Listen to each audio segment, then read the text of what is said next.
historia, dice, por la torpeza de Lorenzé, ¿verdad? Por la torpeza de Lorenzé, ¿cómo se dice? Las armas, la patria se cubrió de gloria.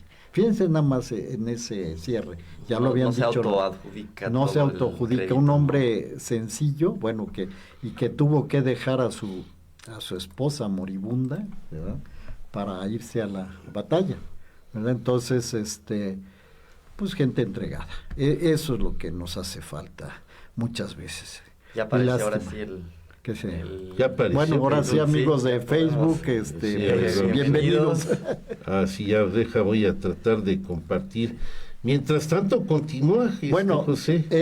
yo mira, ahí voy continuando. Yo quería tomé el programa anterior que no pude estar porque estaba yo en Guadalajara y estuve escuchándolo muy bien, lo presentaron tanto Edgar como tú, lo presentaron muy bien, o sea, no hay, como que dije, híjoles, ya qué más digo, ¿no? Pero voy a decir algunas cosas, Sí. ¿verdad? Una de ellas, ¿verdad? Que bueno, se comentó que la causa de esta batalla y la intervención, bueno, pretexto más que causa, fue la moratoria que declaró Juárez a la deuda Sí. que tenía pública, ¿verdad? Y que esto hizo que se hiciera la Convención de Londres, y de la Convención de Londres, Inglaterra, España y Francia deciden enviar pues una negociación armada, más bien tropas, ¿verdad?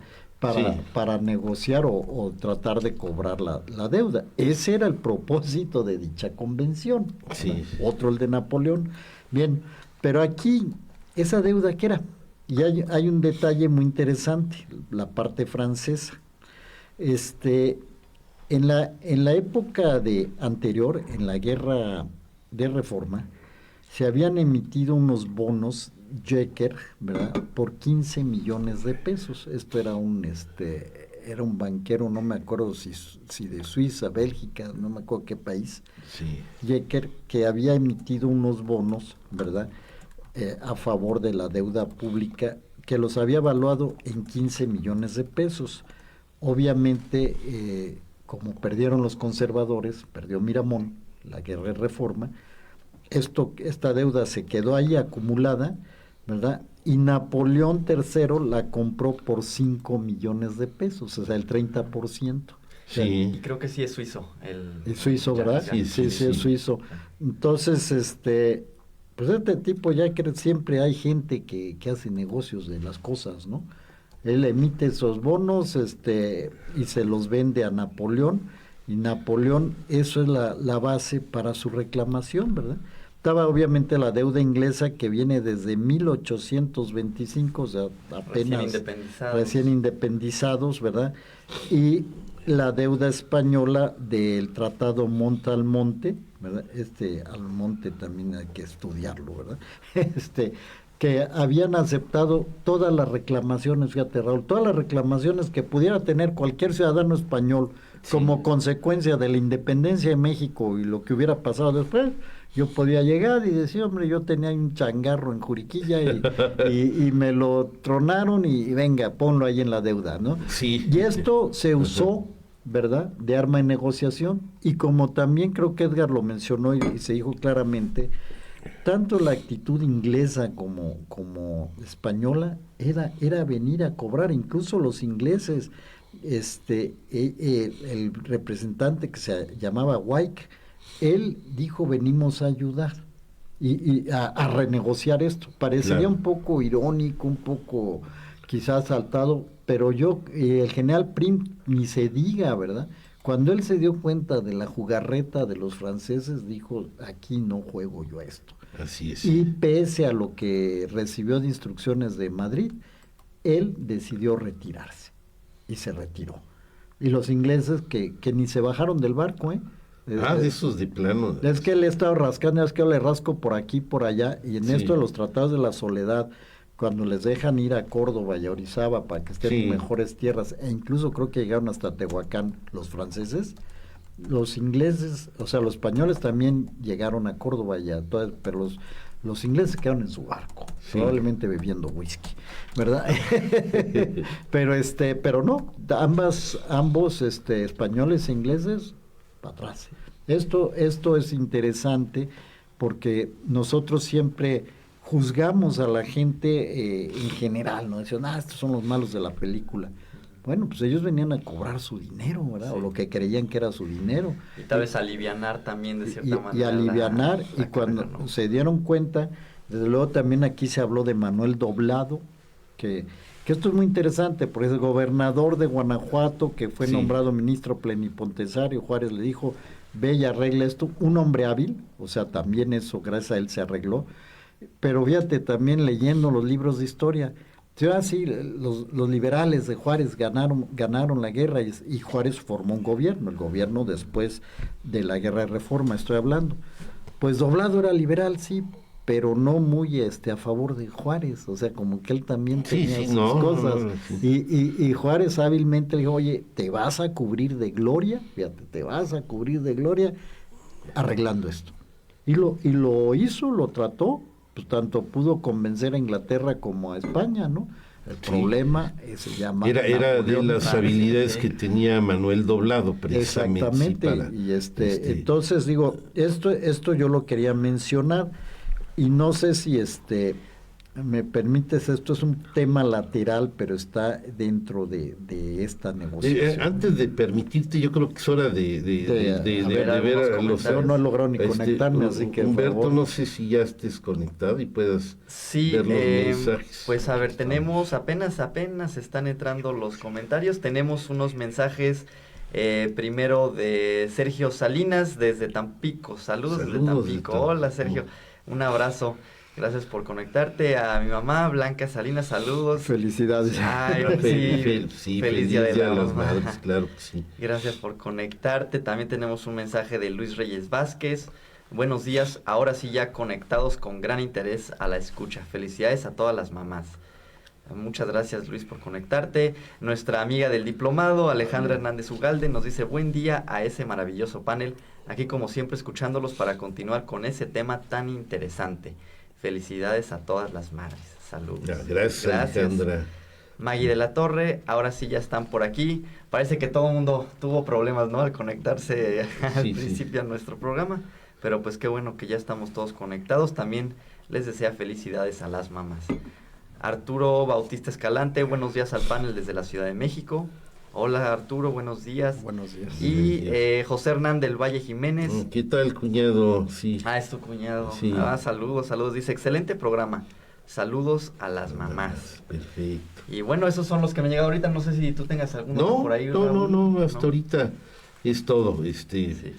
Podemos, pues, continuamos. Sí, bueno, obviamente mientras no lanzaban la señal, pues no se conectaban estas personas, ¿verdad? Pero qué bueno que ya están. ¿Eran nada más de nuestro lado? No, pues es que tienen que lanzar la señal. Cualquier mortal ahora sí la recibe aquí. Okay. Claro. Y estamos. Bueno, miren, quería comentar esto un poquito. O sea, ¿por qué nuestro buen Napoleón? No, más bien voy a hablar de la Junta de Notables. O sea, aquellos mexicanos que ya algunos ya estaban en Francia, en Europa, y otros se juntaron después de que se perdió la guerra de reforma. Los malos perdedores, ¿no? Los malos perdedores, pero ahí va. Es que a veces pensamos, bueno, como que los derrotaron y se fueron, ¿no? Se juntaron, y como siempre, con intereses, ¿no? O sea, ahí hay en esa época, ¿qué pasa, verdad? Cuando se van formando nuevas monarquías católicas en Europa, Bélgica en 1830 se separa de lo que es Países Bajos, ¿no? Y Flandes, porque es católico, ¿no? La otra parte es protestante. Entonces, allí es cuando se nombran al rey Leopoldo como rey de Bélgica, ¿verdad? Luego, es el Leopoldo, papá de Carlota. Exactamente. La futura reina. Pero fíjate, eso es un nuevo, o sea, claro, 1830, 1862, son 32 años. O sea, es un nuevo reino, vamos a ver, un nuevo estado, más que estado. Igual pasaba con Grecia, que se derivó de la monarquía danesa. O sea, son estados que se iban formando. Entonces Napoleón dijo, hombre, pues, ¿por qué no formar un estado en América? Y estos notables mexicanos también pensaron lo mismo. Bueno, como que ahorita una forma de solucionar el problema que había en México, según ellos, que era la reforma, y haber triunfado sobre el clero y sobre los conservadores, pues volver a establecer una monarquía católica. ¿De dónde? Pues teníamos el antecedente de Iturbide, ¿verdad? Primero monarca, emperador católico mexicano, por así decirlo, ¿verdad? Entonces, ¿qué personajes hay aquí que son muy interesantes? José María Gutiérrez de Estrada, quien había sido llamado a ser ministro por Bustamante en su segundo gobierno. Bustamante fue presidente de México 2 veces, y en 1836, que es el segundo periodo, llama a Gutiérrez de Estrada, pero Gutiérrez de Estrada dice: esto es un desastre.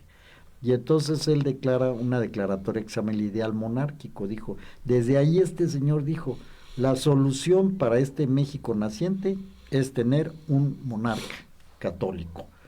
Y se exilia, porque obviamente no estuvieron de acuerdo con él, y se exilia. Y él va a ser el que se junta con otro que se llama José Manuel Hidalgo, que también se fue para allá. Y este señor Hidalgo fue el que hizo amistad con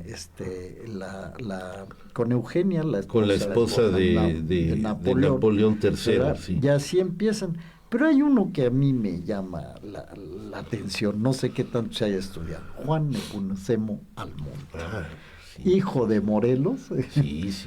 Que en un libro que tengo por ahí sale una fotografía de él, bueno, de aquellas épocas, ¿no? Sí. Ay, pero ya era... Sí, de esas. No es un... No son. ¿Cómo se llama? Daguerrotipo. Bueno, pero él tiene fotos normales y desde daguerrotipo, o sea, más o menos cuando nació, al momento en que estaba la fotografía ahí en pleno, ahí por 1840, por ahí. Él todavía era joven. Entonces, esto lo mencionas al margen porque dicen, así podemos figurar cómo era Morelos, ¿verdad? Porque era el hijo de Morelos. Sí. Pero dichoso hijo de Morelos, que había sido liberal, había estado en contra de esas ideas de Gutiérrez de Estrada, ¿verdad? Pues se va a Europa, ¿verdad? Y se acomoda ahí en la Junta de Notables, y es incluso el que va a ser causante de esa discordia que hubo aquí cuando los españoles y los ingleses decían: no, esto no venimos a invadir y no sé qué. Él llegó a México y dijo: no, sí, claro, fue el primero que vino a anunciar que ya se había hecho el acuerdo con Maximiliano, ¿verdad? A través de Napoleón, ¿verdad? Y hay otros 3 personajes. ¿Y esto de qué año estamos hablando de la reunión de los...? Pues a la paralelo, en 1861-62, al paralelo que, o sea, esto fue anterior, primero hablaron con Napoleón, ¿verdad? Y luego ya que Napoleón los orientó a que fueran a ofrecerle el trono a Maximiliano. Sí, fueron una unión de varios factores para tratar de convencer a Napoleón III, factores que se van juntando, puesto que está primero el interés de algunos mexicanos de volver a tener un imperio después de el de Iturbide, era una de las ideas. El interés de Napoleón III por poner un alto a Estados Unidos en su crecimiento hacia América, o sea, no estaba ahí la famosa doctrina Monroe que decía América para los americanos, pero para los americanos del norte, y esto por supuesto no le gustaba a Francia ni a otros países, puesto que decían: no, bueno, es que nadie va a poder meter las manos ahí en el continente. Y pues Francia, viendo la capacidad de crecimiento que tenían los Estados Unidos ya en el siglo XIX, pensó que era bastante conveniente ponerles un hasta aquí. ¿Y cuál era ese momento? Pues la guerra de secesión que estaban teniendo y que los mantenía ocupados. Y por eso, bueno, pues escuchan a todas estas personas que acaba de decir José, Hidalgo, a Gutiérrez Estrada, Juan Nepomuceno Almonte, se ve como un momento propicio para poner, digamos, un gobierno afín a Francia, y ya con esto detienes y metes otro tipo de influencia diferente a la que estaban teniendo los norteamericanos, que se creían dueños de todo el continente. Y a mí, a base de ese comentario, me gustaría pues hacer mención de, además de los pleitos políticos, económicos, sí, claro, Estados Unidos de cierta manera estaba empezando a crecer y ya se veía como una amenaza política y económica, pero también de cierta manera hay un choque de civilizaciones, ¿no? De cierta manera es, o como se visualizaba en aquella época, o tal vez como lo visualizaba Napoleón, un choque entre el mundo anglosajón, liberal, materialista, ¿no? Con muchas corrientes de pensamiento nuevas en contra de la civilización que él consideraba latina, que es como mencionó el Edgar López Chávez, que justamente de ahí es de donde se empieza a usar el término América Latina, sí. Y que hay gente que no le gusta, hay gente que dice, no, es que somos América Hispana. Yo personalmente quiero dejar claro que a mí sí me gusta el término América Latina, porque al final la raíz de lo hispano es gran parte latino, sí, y pues supuesto. Además América incluye a Brasil, incluye a pues otras naciones que no necesariamente hablan español, no son hispanas, sí. Pero sí son latinas, y sí creo que son mundos completamente diferentes. Lo que está proponiendo defender Napoleón y los notables que van allá, que es defender ese mundo latino, de cierta manera, como mencionaste, profesor, conservador, católico y monárquico. Sí, ¿no? Sí, pero mira, yo ahí sí también difiero, estoy un poco más de acuerdo con Edgar. Es que eso de la latinización nos la pusieron los franceses como una cultura, que eso sí tienes razón, trató de contraponerse a la anglosajona. Eso es la base.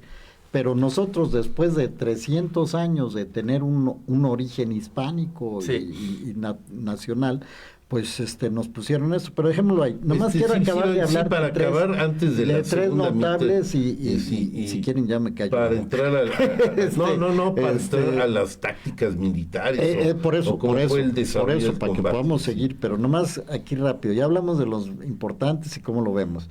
Pero hay otros 3 personajes ahí. Francisco de Paula de Arrangois, quien había negociado el Tratado de la Mesilla, y los Estados Unidos pagaron 700 millones de pesos por ese pedazo de tierra que sí fue vendido y negociado. El amigo se quedó con 70 millones. Ahí nomás, no, perdón, son 70 creo y 7, pero se quedó con el 10%. Nada más para que vean qué clase de personajes andaban por ahí, ¿verdad? Y los 2 últimos ya no los voy a mencionar. Hay un padre, Francisco Javier Miranda, que no, yo hasta donde he estudiado no habría que estudiarlo más, y yo creo que va a aparecer por ahí. Y don Pelagio Labastido y Dávalos, obispo de Puebla, que había sido expulsado después de la Guerra de Reforma. Y volvemos a lo que acabamos de decir. Todos estos personajes, uniendo sus intereses, pensaban que iba a salir una monarquía católica de ahí, pero bueno, eso ya es tema de otros programas que ya se han tratado y se tratarán. Yo nomás quería decir esto. Finalmente, Juárez había llamado a una amnistía nacional después de la guerra, precisamente para que hubiera unión, y lo que logró unir es pueblo, porque los conservadores como Márquez y otros pues saben que siguieron peleando y son los que apoyaron a los franceses. Esa era mi nota sobre este contexto que dio origen a los tratados de Soledad, su ruptura y la batalla de Puebla. Perfecto. Sí, entonces, iba a hacer un comentario sobre los generales, ¿no? Que también tienes preparado, que participaron del lado de los liberales, los republicanos. Bueno, ahí yo lo que traté, bueno, ya comenté sobre Zaragoza, ¿verdad? Sí. Y ya también lo tocamos en el programa anterior, ¿verdad? Hay un general que sí hay que mencionar, se llama Miguel Negrete. Miguel Negrete es el único general conservador que había luchado al lado de los conservadores de Miramón, que sí respondió a ese llamado del de Juárez. Sí. Y él tiene una frase que le exaltaron que se llama primero la patria que partido. Es una frase que habría que estudiar, ¿verdad? Porque luego pensamos al revés. Primero el partido y luego la patria. Claro, pero fíjense en este Negrete, y fue uno de los actores de Puebla. ¿Verdad? Sí. Él fue uno de los actores. De Tepeaca. De Tepeaca, ¿verdad? Y luego, pues, tenemos a dos que muy conocidos, tanto Porfirio Díaz, que según él ya era general, en otro lado dice que era teniente coronel, no sé tú cómo lo tengas ahí, ¿verdad? Y su querido hermano el Chato, ¿verdad? Los dos Díaz, que yo creo que fueron importantes, ¿verdad? En esa gran victoria. Entonces, son ellos, ¿verdad? Y además están Berrizábal, ¿verdad? Sí. Y Zacatecano. Zacatecano, exactamente. Entonces, eso es lo que yo encontré, bueno, y ya sería describir, yo creo, más la acción. Ya nos vamos para la segunda mitad. No sé si haya salido más saludos. A mí no me han salido. Déjame checar por acá. Pero pues yo aprovecho para comentar que regresando, ahorita pues vimos un poquito de los generales mexicanos, y yo también traigo un poco de información de los generales del ejército francés, ¿no? También hay que conocer un poquito. Eso está interesante. ¿Quiénes eran estas personas? ¿De dónde venían? Que pensaban un poco de los principales actores de esta batalla. Sí hay mensajes. Sí, porque a nosotros no nos salen. Saludos a Joana Rodríguez Delgado, que nos felicidades, escribe. saludos. Saludos, amigos, un placer escucharlos. Arturo Bautista nos vuelve a escribir: feliz día a todas las madres. Y una pregunta, ¿nos podrían platicar sobre las tácticas militares empleadas durante el combate? Pues eso viene, es justamente lo que trae Humberto, y lo vamos a ver para la segunda mitad. Sí, muy bien. Pues nos vamos a ir a la identificación de nuestra emisora, un poquito de música, para prepararnos, e iniciamos la segunda parte en un ratito.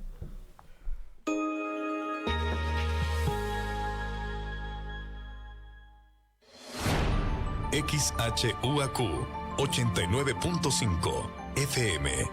Radio Universidad. Transmitiendo para ti las 24 horas del día. Estudios y oficinas. Centro Universitario Cerro de las Campanas. Planta transmisora. Campus Exaeropuerto de la Universidad Autónoma de Querétaro. Carretera Yechimequilla sin número, Ejido Bolaños. Radio Universidad. Integrante del Sistema de Radio, Televisión y Cinematografía de la Universidad Autónoma de Querétaro. Radio Universidad. 89.5 FM. La cultura universal. Radio Universidad.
Muy bien, amigos míos, estamos ya en la segunda parte del programa.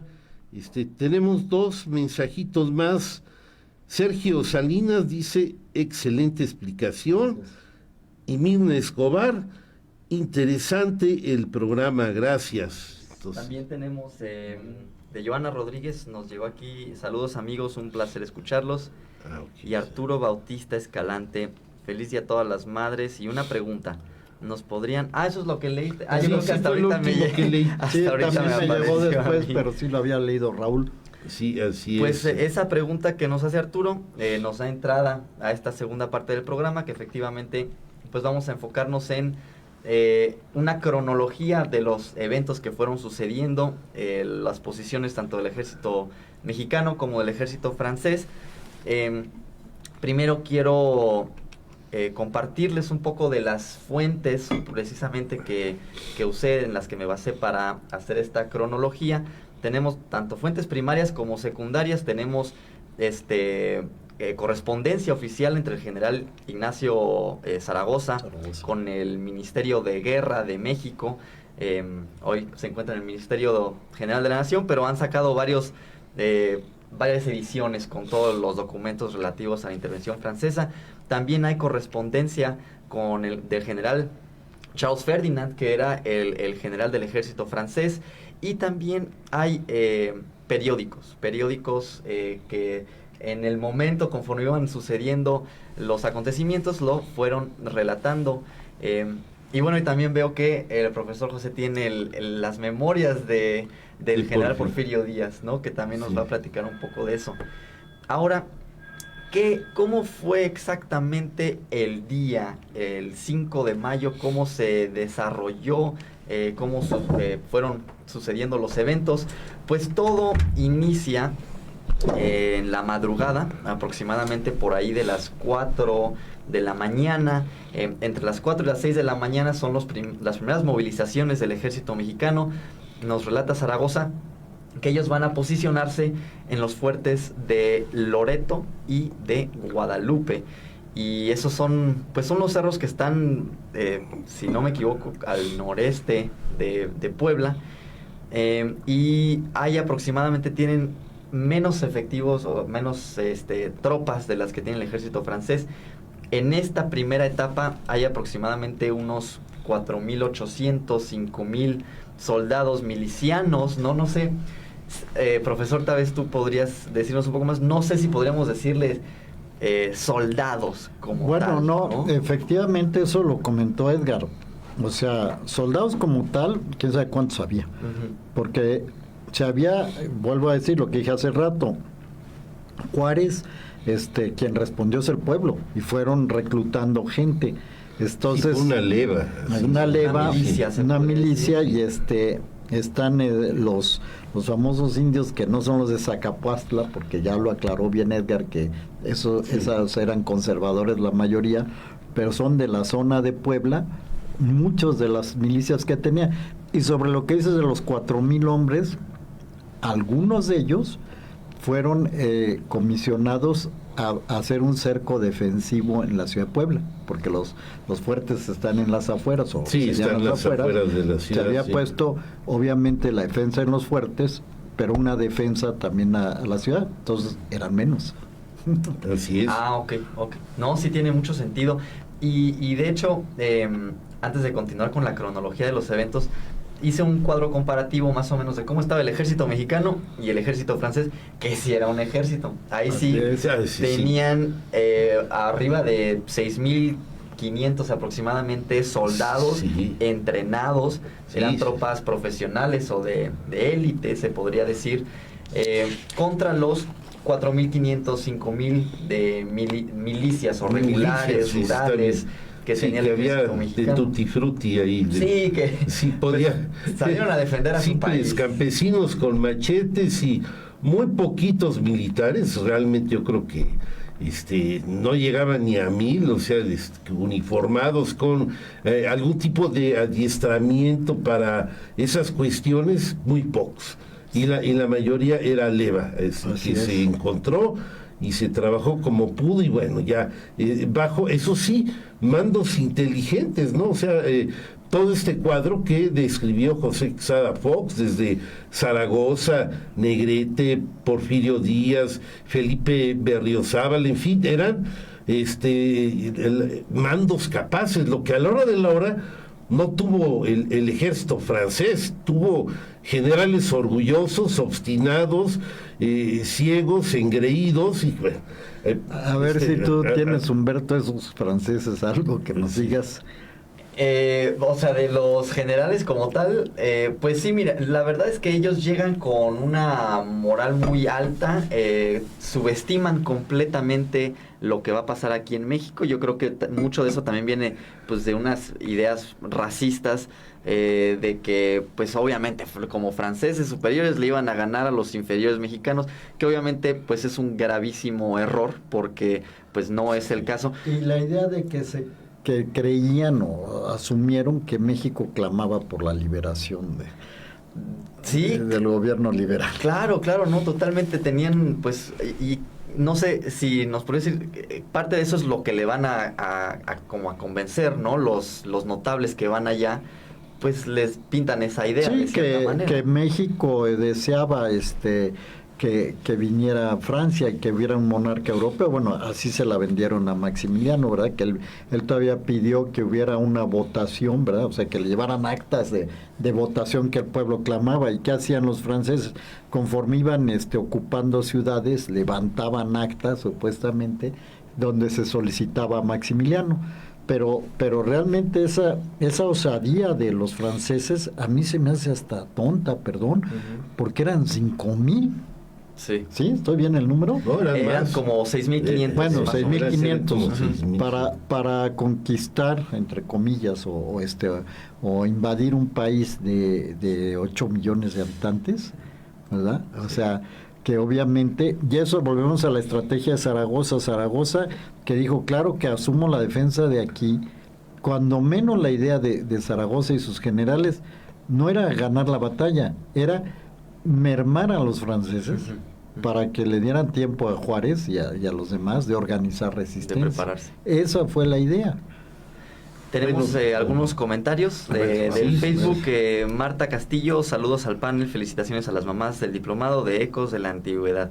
Muchas gracias, Marta. Gracias, sí. René Figueroa nos dice saludos al panel, excelente día para todos. Muchas gracias, René, por conectarte. Y nuestra amiga del diplomado también, como Marta, está también Silvia Herminia Ramírez Castañeda. Buenos días, saludos al panel, gracias por estudiar tanto y compartirnoslo. Como Buenos siempre, días, muy Cecilia. interesante Yo su tengo programa. aquí uno que llegó al WhatsApp de Radio Universidad, de Rogelio Gómez de Juriquilla.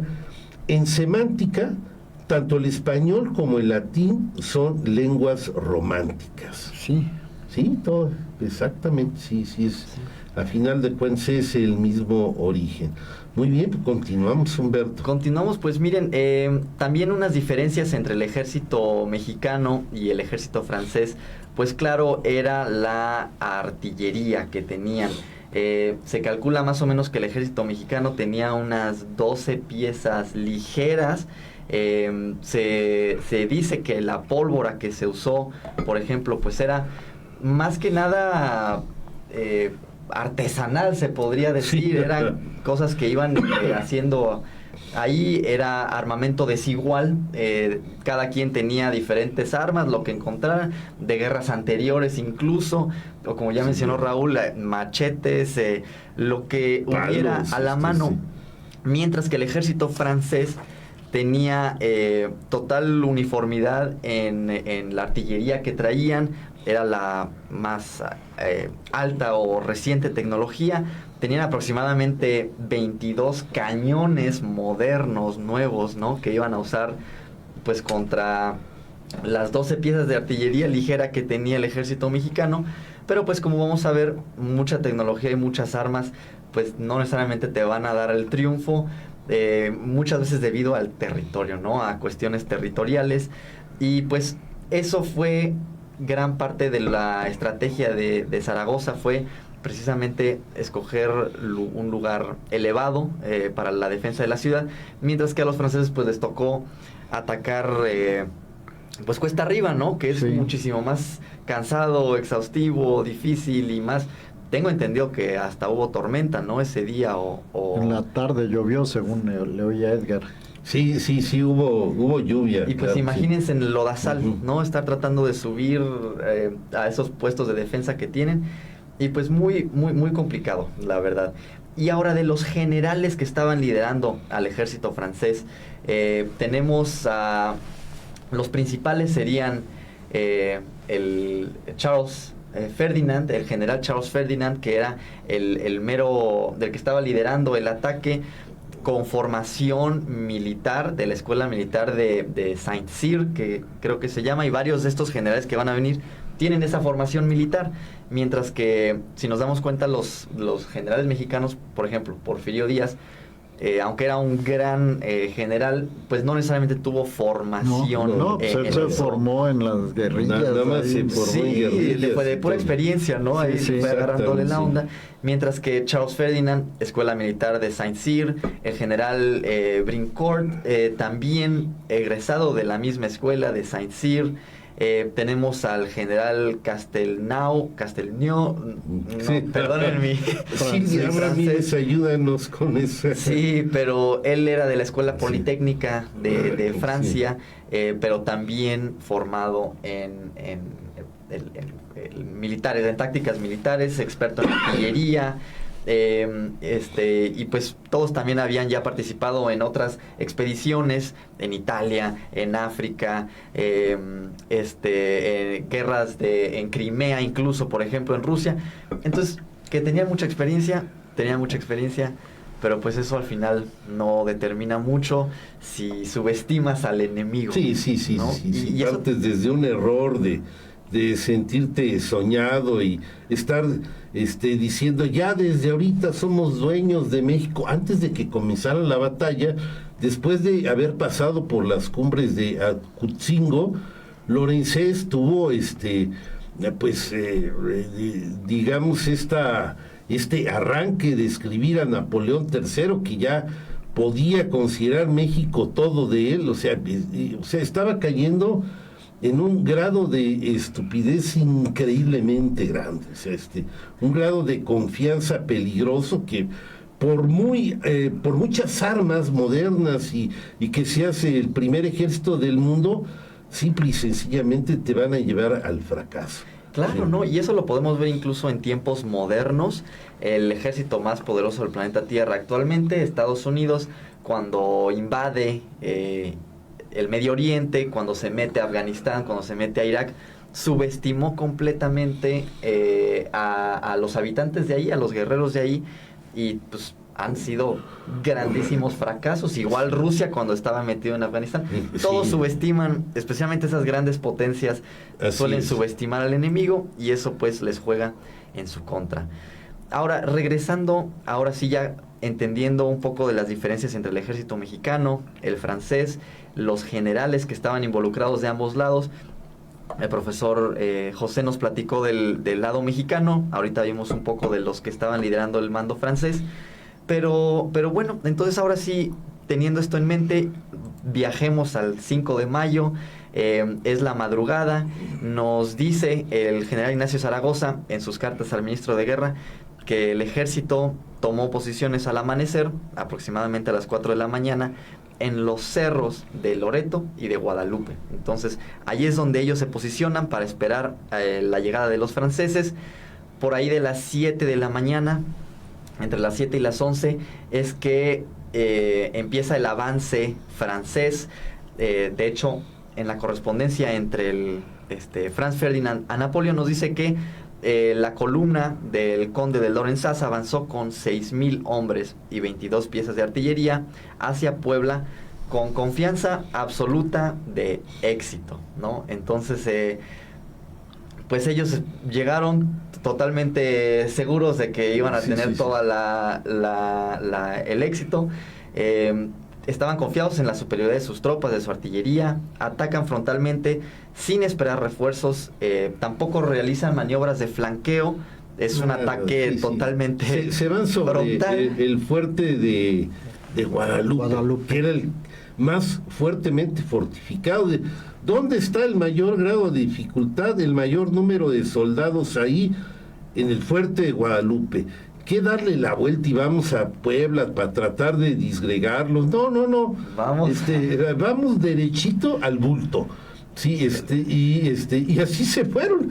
Incluso, bueno, Zaragoza, al ver que pues no lo podía creer, cómo se venían derechito al lugar mejor fortificado, de tal manera que muchos de esos guerreros que estaban en Puebla, bueno, que estaban en la ciudad, no, pues vénganse para acá y vamos a reforzar aquí los fuertes, porque los franceses hicieron caso omiso de poder flanquear, de entrar a la ciudad. Ahí es donde entra un poco lo que dice Porfirio Díaz. Tanto la brigada de Berrizábal como la de la Madrid, igual que la de Díaz, habían sido colocadas, como tú dices, a un lado de la ciudad, ¿verdad? Sí. Como en fila, me imagino, así en un orden. Sí, esperando que entraran a la ciudad para, en vez de ir a los fuertes, como era lógico, era sensato tratar de no irte a lo más peligroso, rodear, y por eso estaban esas guarniciones por ahí, pero pues no. Y fueron llamadas a reforzar. Bueno, tú lo irás diciendo, Humberto. Sí, no, efectivamente, y de hecho desde los flancos ellos van a empezar el fuego cruzado ahí con los franceses que iban directito en columna hacia el fuerte de Guadalupe, precisamente. Esto pasa alrededor de las 11 de la mañana, entre 11 de la mañana y 12:30 de la mañana, es lo que se conoce como el primer ataque, y luego empieza un segundo ataque por ahí de la 1 de la tarde, el Lorenzés ordena un nuevo asalto, ahora al otro fuerte, al fuerte de Loreto. Y bueno, va a haber una total falta de coordinación entre la infantería, la artillería, también pues claro el terreno totalmente accidentado. Va a resultar muchas bajas en el ejército francés, entonces van a sufrir muchas pérdidas. La caballería mexicana, que me parece que estaba al mando del general Álvarez. Sí, ¿verdad? Álvarez es el que estaba al mando de la caballería. Ellos van a ejecutar acciones de contracarga, de hostigamiento, precisamente evitando que los franceses se puedan reorganizar tan fácilmente. Entonces, pues eran un dolor, ahorita sí estaban siendo un total dolor de cabeza para el ejército. Luego viene, fracasa este segundo ataque, claro, y viene un tercer intento. Ahora ya es por ahí de las 3 de la tarde, entre las 3 y 4. Ahora ya va a ser una ofensiva un poco más amplia, simultánea contra los dos fuertes, pero Zaragoza va a reforzar ambos puntos y va a mantener la infantería de línea bastante bien distribuida, y la resistencia mexicana va a ser totalmente firme, y ahí es cuando los franceses, que nuevamente teniendo el terreno o la geografía en su contra, van a estar empezando a sufrir agotamiento total y desmoralización, porque ahí ya empieza,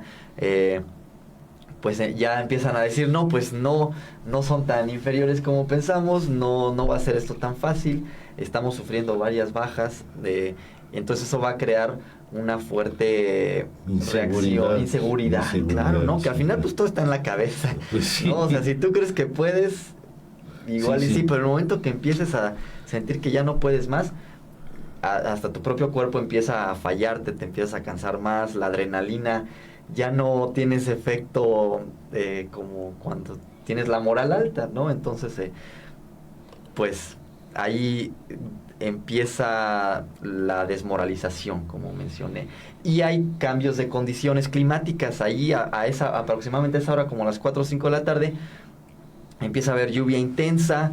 Esto dificulta totalmente los movimientos de los franceses, se empiezan a embarrar en el terreno, en el lodo, y mientras el ejército mexicano va a lanzar una contraofensiva, y eso va a empujar a los franceses pues cuesta abajo, ¿no? Los va a sacar del cerro completamente, y las fuerzas de Porfirio Díaz nuevamente desde los flancos van a estar lanzando ataques contra los franceses.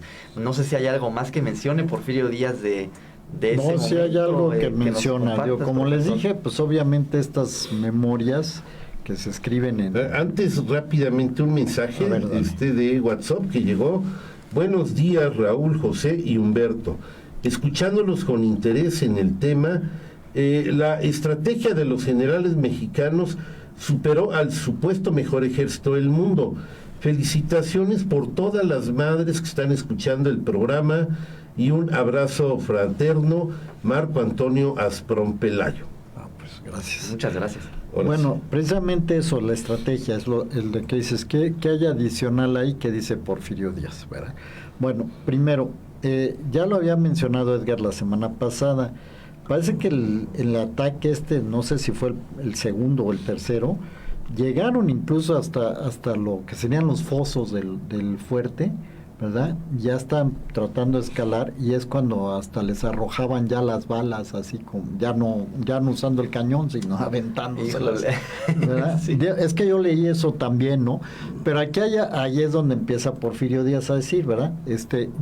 Que él fue a sacar a los de, no me acuerdo si a los de Loreto, a los de Guadalupe, donde hay una iglesia encima, que ya se habían encerrado, y a los soldados mexicanos estoy hablando, y los sacó, les dijo ánimo y echarlos para adelante y ya que se batieran, y es esa batida también de que muchos pues lo que traían era machete, no traían rifle, vamos a decir, y a machetazo, a trancazo, o sea, también desanimaron hacia los franceses que no se lo esperaban, ¿no? Entonces ya cuando como entonces ya tocan la retirada, porque se empiezan a retirar, o sea, en las 3 cargas se retira, ¿no? Pero ya en la última, entonces ya es cuando se suelta Porfirio Díaz y su hermano el Chato, y a perseguirlos, ¿verdad? Y los fueron a perseguir hasta por allá, una hacienda, no me acuerdo. Amozoc, bueno. Amozoc. Y los mandan, o sea, Zaragoza manda detener a los Díaz, ¿no? Porque ellos... Esto era en la tarde, ya eran como las 6 de la tarde, o sea, ya había pasado todo esto y ellos estaban correteando a los franceses. Sí, querían terminarlos, sí. Y entonces el coronel Colombres, que era del Estado Mayor de Zaragoza, llega y... porque le habían mandado un emisario y Díaz había dicho, no, a mí me vale y yo le sigo, ¿verdad? Y bueno, ya para terminar, entonces Colombres llega, Díaz lo convence cuando menos que le dejara hasta que anocheciera para retirarse con mayor seguridad. Y así es como culmina la batalla, ¿verdad? Sí. Ya nada más rapidísimo, se había mencionado que estalló un polvorín el día anterior. Esto no fue el día anterior, fue el día 6 de marzo, en San Andrés Chalchicomula, allí estalla, porque unas mujeres usan fuego y estalla el polvorín y mueren 1042 soldados. O sea, 1042 soldados de los de México, que no había muchos, sí, murieron en pues un quinto, ¿verdad? Un cuarto. Y 475 mujeres, nada más como dato anecdótico. Aquí rápido tengo mensajes. Aquí Tecnotenochtitlan, Israel Peña, que está aquí en control, dice: felicidades al gran panel que expone un evento modular de México.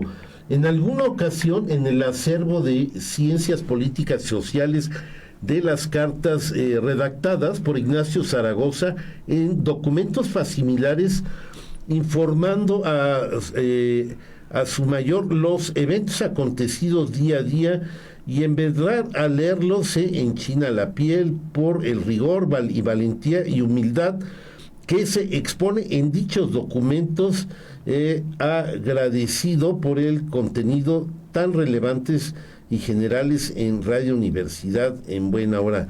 Gracias Israel, gracias. Por comentario muy bueno. Voy a buscar ese documento. Sí, y también Sergio Salinas: los felicito, explican con gran detalle y de manera sencilla. Esto hace que se visualice el evento. Pues es nuestro objetivo. Muchas gracias. Exacto. Sergio Salinas, un minuto. Pues yo creo que pues cubrimos en general todo lo más que o menos, sucedió ese día. Correteadits, pero más. Sí, pero se logró, conocimos al ejército francés, al mexicano, las tácticas que implementó cada uno. Y bueno, pues nada más también recordarles que tristemente el general Zaragoza va a morir poquito tiempo después de esta batalla, ¿no? En septiembre, creo. Sí, unos meses nada unos más meses después. nada más, sí. ¿Y de qué murió? Es una enfermedad, ¿no? Que le dio Pues, fiebre tifoidea. Tifoidea, algo Creo sí es tifo, sí es una Sí. es una enfermedad por las condiciones insalubres, ¿no? Que había Así de es, sí. ratas y todo eso. Y pues primero muere su esposa y luego se muere él y pues, no conoció a su hija. Bueno, Sí, la fue recién nacida. toda una tragedia lo que ocurre. Bueno, Y pues esta batalla fue su culminación, se podría bueno, decir. pues muchas gracias. Ya vamos a entrar a los temas del sitio de Querétaro a partir de hoy en 8. Ya luego les daremos mayores detalles. Gracias a todos ustedes. Gracias a Israel Peña aquí en Controles Técnicos. Es un honor tenerlo. Gracias, José. Gracias, Humberto. Gracias aquí en el inframundo a Mauro Rivera Montaño. A todos ustedes, amigos míos. Feliz Día de las Madres. Por favor, disfrútenlo. Y nos vemos hasta la próxima. Gracias.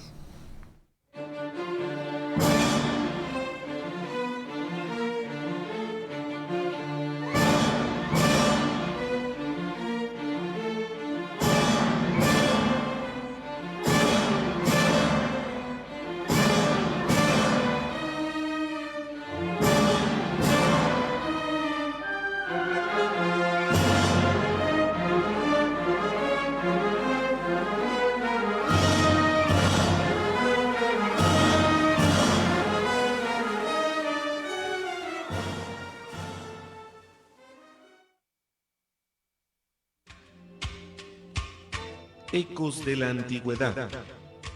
El aprendizaje del hombre en su recorrido por la historia a través del tiempo. Análisis, reflexiones, leyendas, tradiciones y mitos desde una óptica diferente. Una producción de Raúl Rodríguez Lucio para Radio Universidad.